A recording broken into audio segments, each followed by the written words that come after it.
Welcome back to Dad Rock Month. Yes, Fallout 4 takes place in, you guessed it, Boston. Congrats to everyone who got that reference.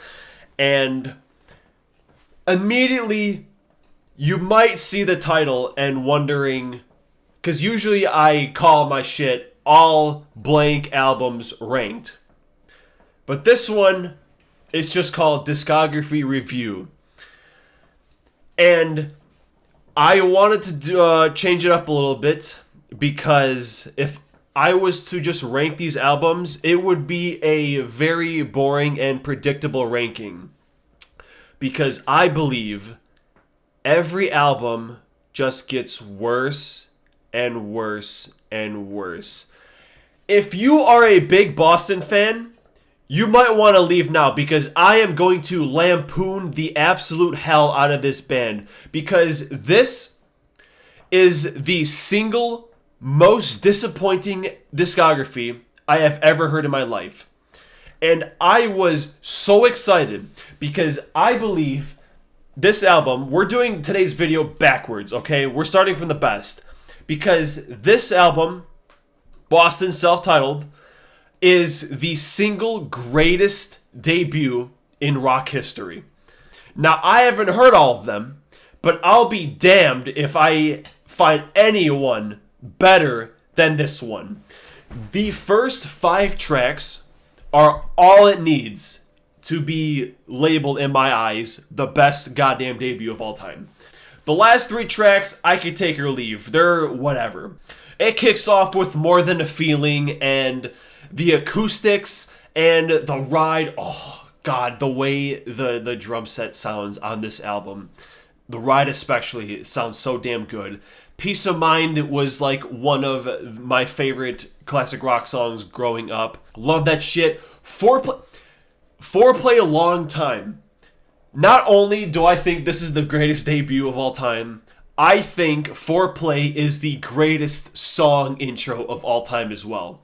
I really wish it opened with that song because it could have had the hat trick. Best debut, best opening, and best opening to any album ever because Foreplay kicks so much ass, it's ridiculous. The keys doing all widdly, the crane on the ride, the slap bass that comes in, everyone going ham. Such a damn good opener and long time with the keys and the vocals. Great ass song. Rock and Roll Band and Smokin'. 2 other classic ass songs that equally kick as much ass as everything before. And I should have seen it coming because the last 3 tracks on this album pretty much summarize the next couple albums where they're okay, but nothing compared to what you just heard. Because then we get Don't Look Back, and the title track, absolutely phenomenal. That could have easily just been on the first album, and it's just as good as those songs on there. And then we have some good songs like Feelin' Satisfied and Don't Be Okay. But honestly, the whole thing kind of sounds just like a diet version of this first one. Like, it has the same sound, it has the same atmosphere, but it's just a little weaker. Then we get to Third Stage, and the launch going into Cool the Engines is absolutely fantastic.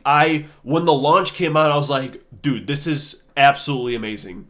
And then Cool the Engines is just like this groovy song, like the chorus riff and the bridge, everything just pretty much slaps in it. And then we have songs like To Be a Man and Holly Ann that are just so damn lame. And at this point in listening to this band, I was like, wow, every album is just worse than the last. I was very worried about the second half of this discography. But nothing could prepare me for how fucking bad this shit gets, okay? The band just seems to get lamer and lamer as they go on, and then that gives us into Walk On, which the title track trilogy was like what I was hoping for. Like, there's like 3 songs that are called Walk On in some variation. Those are good. But then we have like Living for You, and I was like, oh my god, what is this trash, dude? And it's like every other song on this album is lame as shit. Like Magladine, and what else is on this fucking thing? Yeah, What's Your Name? I Need Your Love. Like, what the fuck even are these songs? They're so not great. But, and then we get the fucking bombshell. The absolute travesty that is corporate America. This is officially my top 10 worst fucking albums I ever heard in my life. When I said that every album gets worse, at least until this point, the next one, the last one, Life, Love, and Hope, it's like slightly better. It's slightly more tolerable. But both these albums are absolutely fucking terrible, man. It's not even Boston. It's like calling, you know, the CDI Zelda games. It's like, oh yeah, well, it has Tom Schultz in it, so it's technically Boston. No, fuck that shit. It's like you get these new people out of nowhere, and you start giving them these fucking trash-ass solo songs. Like, With You, Stare Out Your Window, Crying. Like, these are fucking terrible songs. Holy God, it was miserable to sit through. Even my girlfriend, who loves this kind of like lame-ass classic rock music, even she was like, yeah, this is fucking bad. Corporate America, it's not even on Spotify. That's how fucking bad it is. I had to like listen to this album on YouTube. And you go in the comments, everyone's like, oh yeah, well, it's not the same as the first couple, but it's still good. No, this is a terrible fucking song. And just of a disaster of music, and just a former shell of what this band name used to mean. But yeah, then we get to the last one, Life, Love, Hope, and I hope I never have to hear another fucking Boston album, because at this point, fuck this band. Absolutely terrible. I'm sorry. I hated this experience listening to this album, okay? Sail Away on this album was at least a little different, and it was kind of neat, but man, everything else is so goddamn lame. And I heard this album at work. Like, this is where I hear, like, pretty much all my albums. I listen to it at work. And we have a radio that sometimes plays classic rock. And I had to pause this album at some point. And on the radio, they were playing More Than a Feeling. And I just felt this, like, sadness. Like, what happened to this band?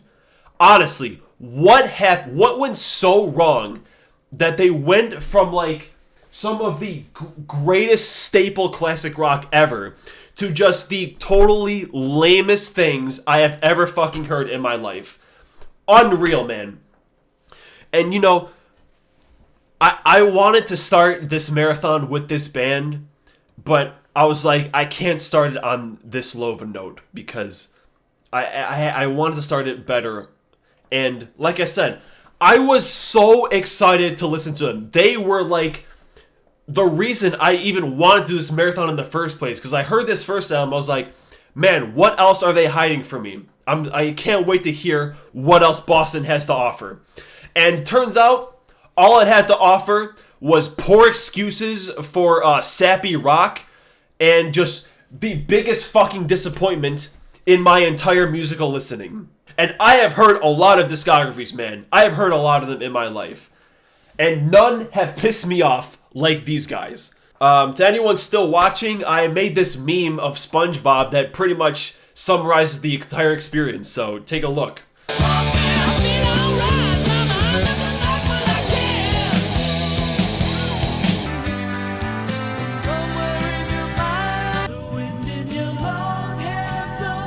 Love is forgiven. I know I just live it with you.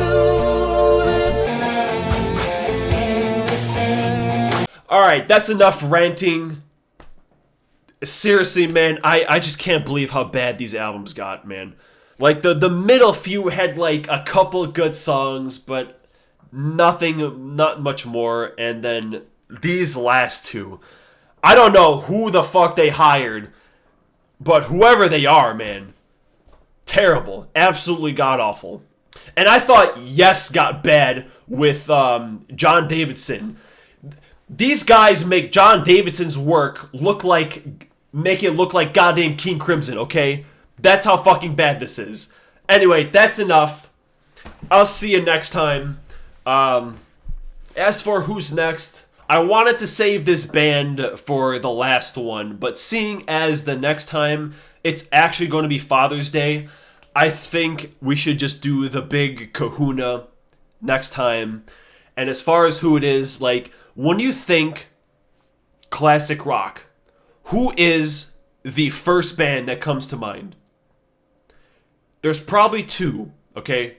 I can think of two major ones, all right? And I'm going to do the one that is no longer going on. So, there you have it. I'll see you then.